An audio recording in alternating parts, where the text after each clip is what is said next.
Hello everyone, this is Erik, the Asian movie enthusiast, and this is my review of Labyrinth of Dreams, a Japanese romantic thriller from 1997 that was directed by Sogo Ishii and stars Tadanobu Asano. Now I recommended this title in my 200 Japanese films from the last 100 years playlist. I'll include a link to that playlist in the description box below. And this is a good one, and it's available to watch, so I wanted to review it. Tomiko, played by Rena Komine, is a young bus conductor working in a small town in pre-war Japan. When she is teamed up with the handsome bus driver Niitaka, played by Tadanobu Asano, whose previous conductor partners have all been killed in suspicious traffic accidents, she feels that the rumors circulating among the bus conductors could be true, that Niitaka might be a serial killer. Initially, Tomiko is intent on proving this, and chooses to do so through feigning love for the man. But if she gets too close and falls for him, she may be led straight into danger. Now, this film opens with a scene on like a rainy night. A bus slowly approaches a railroad crossing and slowly begins to cross the tracks while a train approaches.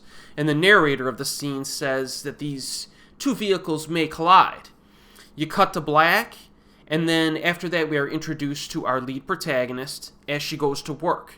Now, the early bus conductor scenes in this film reminded me of other films, Japanese films from way back in the day, like Hideko the Bus Conductor, the Mikio Naruse film from 1941, as well as Mr. Thank You, the Hiroshi Shimitsu film from 1936. So we see like the uniforms, the little hats, the old buses, the black and white cinematography. This film was shot in black and white. So Sogo Ishii was definitely going for that like 1930s, 1940s vibe with Labyrinth of Dreams, and he pretty much nails it. It's pretty cool. A while back, I reviewed Ishii's prior film Angel Dust from 1994 in a separate video. Fantastic film, by the way. One thing you notice is that this director has a serious talent for capturing imagery in pretty beautiful ways. You know, Labyrinth of Dreams is no different. There are some very nice shots of like forests, clouds in the sky. It's very brightly lit.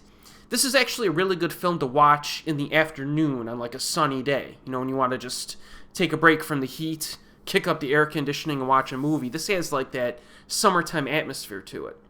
The dreamy scoring also complements these visuals very nicely.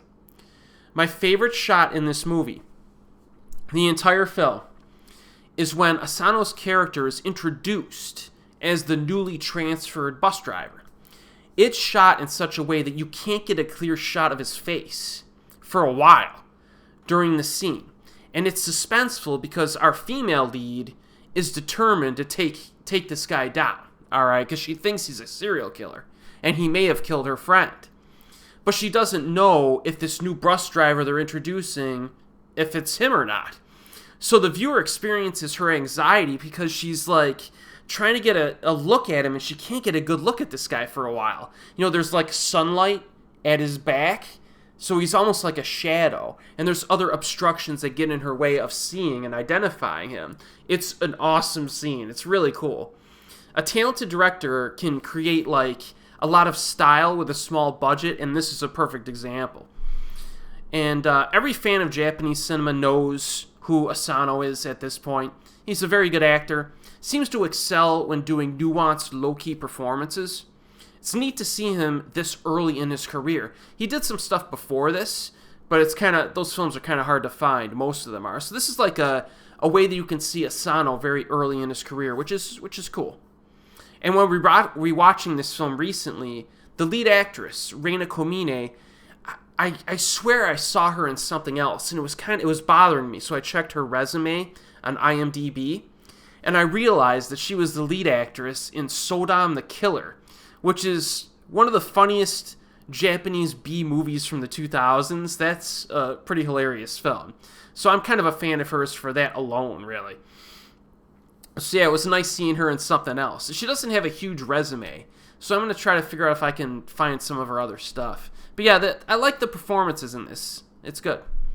The interaction between the characters is compelling early on. This Tomiko girl, very suspicious of Asano's character, almost to the point of anger. But as things progress, she softens a bit when one of the other lady conductors begins to romance him or try to take him out. And that creates a conflict of interest within our main character. And the premise is set up very well. However, one of the criticisms I would make of this film is that the first half is more interesting than the second half.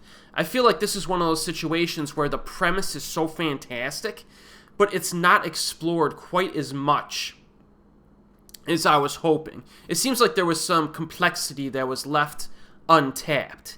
And there might even be a few little pacing issues during the second half. But I felt like the second half of this film could have elevated and added complexity when it really didn't. And that would be my one criticism, or one of the few criticisms I have of this. And yeah, that does create a few pacing issues later on. Now, overall, this is a very slow-paced film. Just so you know before going into it, it's pretty glacial in its pacing.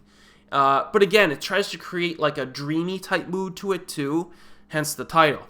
So it kind of works, you know what I mean, in terms of the pacing. But still, at times you might get a little fidgety in your seat. It has an art house ambiance to it for sure. Now, if you understand what you're getting into, Labyrinth of Dreams is definitely worth watching. I mean, you're not going to see a movie like this that often. You're really not. It was released during like the laid-back hypnotic stage of Sogo Ishii's directing career. You know, his earlier films were kind of frenetic and crazy. And then he went through like this hypnotic stage in the 90s where he was making these mesmerizing films. And this is kind of something like that.